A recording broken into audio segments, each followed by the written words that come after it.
Bonjour, bienvenue au JESFC 2018. Vous êtes en direct du studio Cardio Online. Je m'appelle Yves Julière, je travaille au CHU de Nancy. J'ai le plaisir d'accueillir Emmanuel Berthelot de l'hôpital Kremlin-Bicêtre à Paris, qui va nous parler d'un problème pratique, le patient toujours essoufflé, comment le gérer. Bonjour Emmanuel, je vais vous poser une première question. Finalement, le malade toujours essoufflé, qu'est-ce qu'il faut faire en première ligne? C'est quoi la prise en charge de ce patient dès le départ, en première ligne?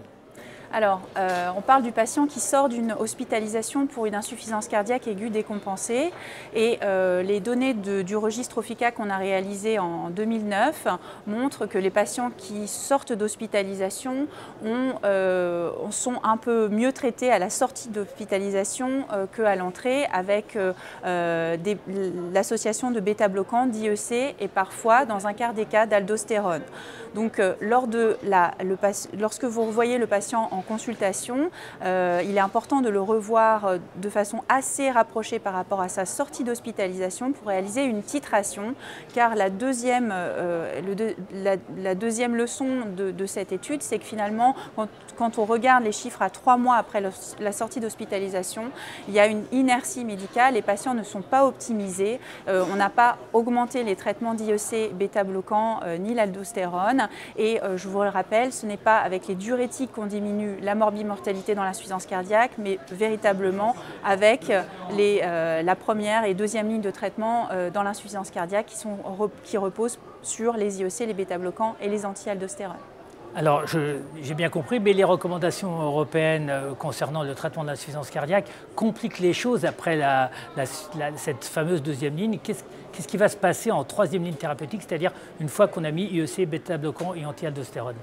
Et là, quand vous revoyez votre patient en consultation, dans les 3 premiers mois qui suivent son hospitalisation, se pose la question du patient toujours essoufflé, comment on va pouvoir l'aider et améliorer son essoufflement et diminuer les hospitalisations.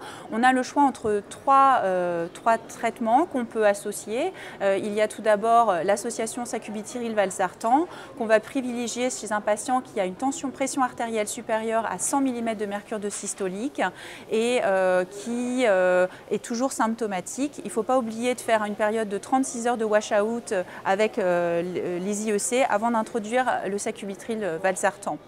La deuxième option thérapeutique, c'est de lui mettre de l'ivabradine. Finalement, on choisira l'ivabradine chez un patient qui reste tachycarde ou qui est intolérant aux bêta-bloquants, qui reste avec une fréquence cardiaque supérieure à 70 battements par minute et pour lequel les bêta-bloquants ne peuvent pas être prescrits, soit ne sont pas suffisants pour ralentir la fréquence cardiaque.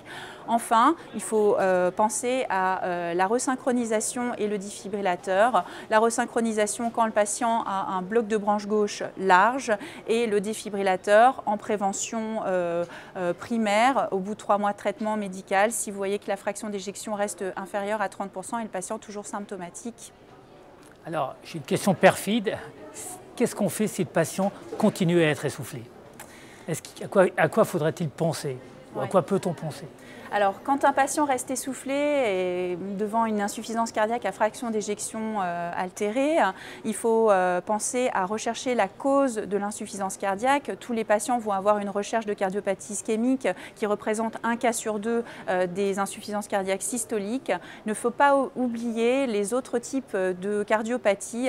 Je pense notamment à l'amylose dont on parle de plus en plus souvent et qui effectivement est une pathologie fréquente ou pas si rare que ça. Et savoir la détecter avec des moyens simples, compléter l'exploration avec une IRM cardiaque par exemple, une scintigraphie osseuse, une prise de sang avec une électrophorèse des protéines, regarder un petit peu plus en détail la biologie, le profil du patient pour arriver à un diagnostic étiologique et pouvoir adapter le traitement selon la cause qu'on aura retrouvée chez ce patient.